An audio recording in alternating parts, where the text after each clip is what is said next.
Welcome to our online discipleship. I'm so glad you chose to join us.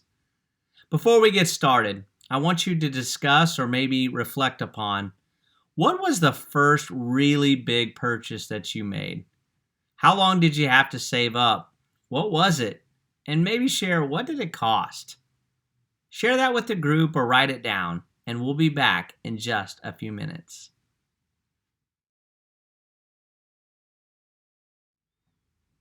Money seems to make people do some funny things. But the truth is, we need money. It's how we survive. We work in exchange for it, and money is one of the greatest stressors in our life. I shared how this can even affect our relationships as we learned that 41% of divorcees shared that finances were the final straw that led to their divorce. I actually wish that we'd talk about this more. It seems to be a very touchy subject and even taboo inside some Christian circles. And you know what? I'm not really sure why. Other cultures and even religions seem to take this so much more serious than we do, making sure that people are trained in how they learn to master their money. And as Christians, that's really the only goal. It's to learn how to master money so that money doesn't master you. Jesus said in Matthew 6, "You cannot serve two masters." And then he followed it up and said, "You cannot serve both God and money." Money in and of itself is not evil. Money is not an enemy to God. In fact, it's just a tool. And just like any other tool, we must learn to master it and learn how to properly use it. Maybe you've already made mistakes with money, or you worry constantly about it because you are in debt up to your eyeballs. I've made mistakes with money. I've gotten into those same predicaments. But luckily, though, I got help, and I was able to get out of my debt. And the only debt that I carry now is a small car loan and my mortgage. All the while, at the same time, I'm still tithing, as well as investing 12 to 15% into my retirement. You know, I have long-term goals, long-term investment goals, just like anybody else. But Charity and I, we value Christian education for our children, and we've made the sacrifice of paying for that. So some things in some seasons of life, you might put things on hold and may not invest as much as maybe that you want to. But that's when you learn to live a value-driven life. What do you value over other things? And for us, we just value a Christian education. And so we make the proper sacrifices. But we start by learning what we value, and that goes back to that heart issue. Are we centered, and is our heart a Christ-centered heart and life? And out of that will flow all of these other decisions, which makes decision-making actually easier. But that's maybe for another topic. But what I'd like to do is maybe give you some keys that I had to learn that helped me get out of bad debt and start living and even investing into the things that I love the most. Things like God and my family. The first thing that we all need to stop doing is stop comparing ourselves to others. It sounds crazy, but this is actually one of the best steps that you can implement into your life. And here's the truth. Comparison will either make you feel inferior or superior, and neither honors God. So how do we break that habit of comparing? You start with gratitude.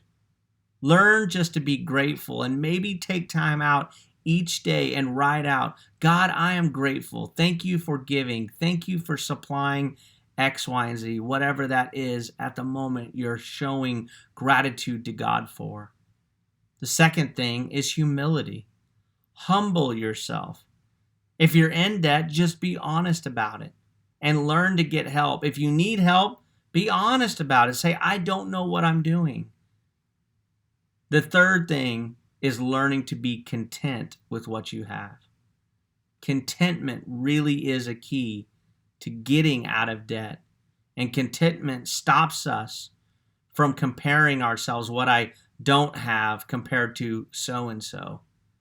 Learn to be content with whatever season God has you in. And I promise you, God is going to help you.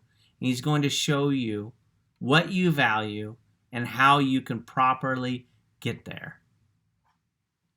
So how do you do this? These are some practical things that I had to learn myself. The first one, live on a written plan. Budget, budget, budget. If you've never made a budget before, go to your app store and download the Every Dollar app. It's free and it works. I used it to get out of over $10,000 worth of debt. As I took my earnings, I put it to work, but I also learned to save and get out of debt using the debt snowball. That's the second step. Get out of debt.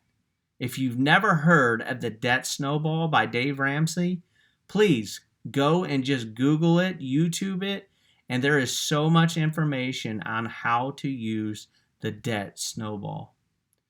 After you get out of debt, you have got to learn to foster high-quality relationships.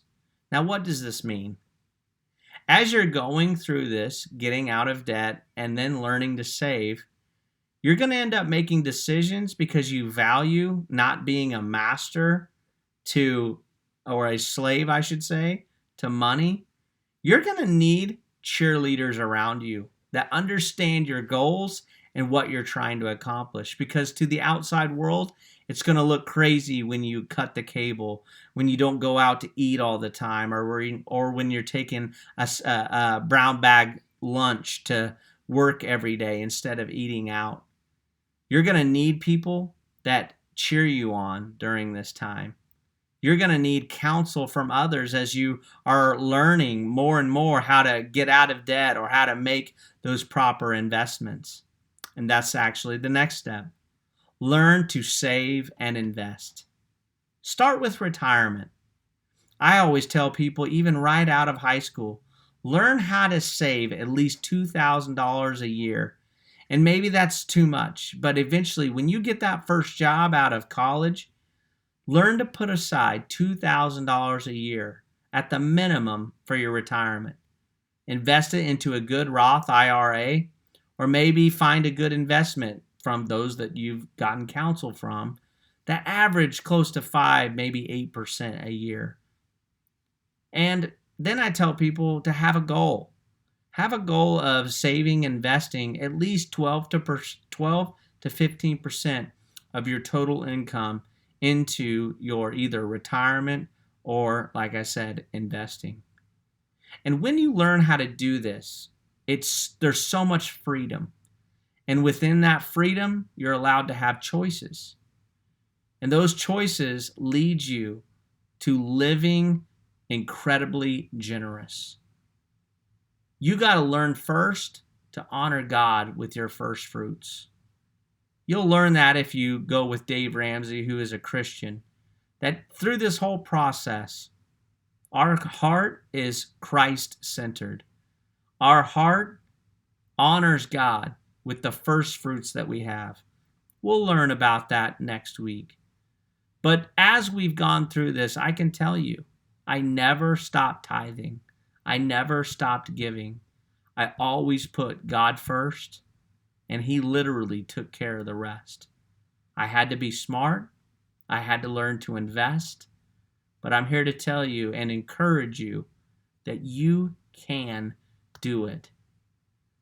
And as you do that, what God teaches you is to live with an open hand.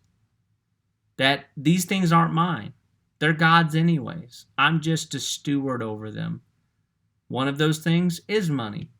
And as I've stewarded over money, I'm able to live generously and even lavish the love that I have for others using money by helping them or giving to shelters or giving to other organizations that are in need. But I've always started with God first.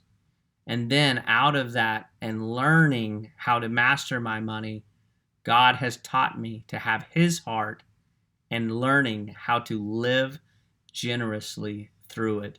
It is so much fun. And I pray that you stay the course and so you can get to that point where you're able to lavish so many of the God things that He's given to you and give that love to others as well.